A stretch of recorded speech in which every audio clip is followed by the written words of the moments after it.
मेरी फ़ातिमा शेख जी और सावित्री बाई फूले जी, आपके नाम के साथ पीरी लिखना मेरे लिए कितनी बड़ी जिम्मेदारी है, यह मैं शब्दों में बयां नहीं कर सकता हूँ। इसी जिम्मेदारियों का कंबल ओढ़े आज जब सुबह खिड़की से बाहर देखा तो सामने कोहरे की चादर फैली हुई थी। वो चादर जिसके उस पार कुछ भी देखा नहीं जा सकता था। इसी फैली हुई चादर में मुझे तुम्हारा मुस्कुराता हुआ चेहरा दिखा। ऐसा लगा कि ये कोहरे की चादर नहीं बल्कि उस ज़माने की महिलाओं का जीवन है जिसके उस पार देखना मुश्किल है। वो महिलाएं जो खामोशी की भाषा समझती थी, जिनके कंधे घूंघटों के बोझ से झुक गई थी, जो सिर्फ इसलिए जन्म लेती थी ताकि बच्चा पैदा कर घर का चूल्हा चौका अपने काख में लिए घूमती थी। उन महिलाओं को तुमने बताया कि चूल्हे से ज़्यादा तुम्हारी काख में दबी इन किताबों से तुम अधिक सुंदर लगोगी।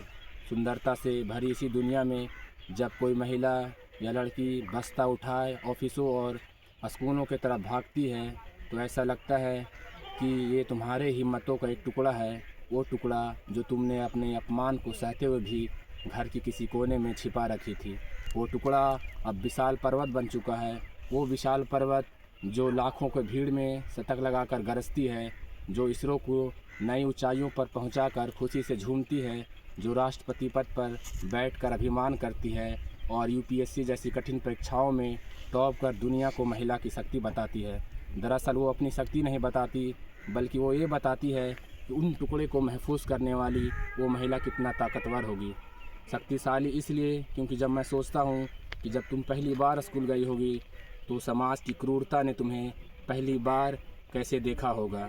इन अपमान को नज़रअंदाज करके फिर भी तुमने शिक्षा की महानतम लड़ाई लड़ी, वो महिला कितना ताकतवर होगी। जब भी कोई बाप अपने बेटी को कहता है कि मैट्रिक के बाद अब तुम्हारी शादी करा देंगे और इसके जवाब में जब कोई बेटी अपने बाप को कहती है कि मैं आगे पढ़ना चाहती हूँ, मैं पढ़ूँगी, तब उस लड़की की आंखों की रोशनी में मुझे तुम नज़र आती हो। और जब भी कोई लड़की अपने सपनों को जीना चाहती है तब तुम हवाओं में मुस्कुराती हो।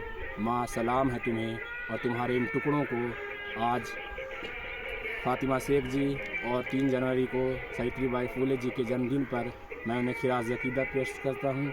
जय हिंद साथियों, अभिवादन स्वीकार कीजिए। मैं एहतशाम रज़ा।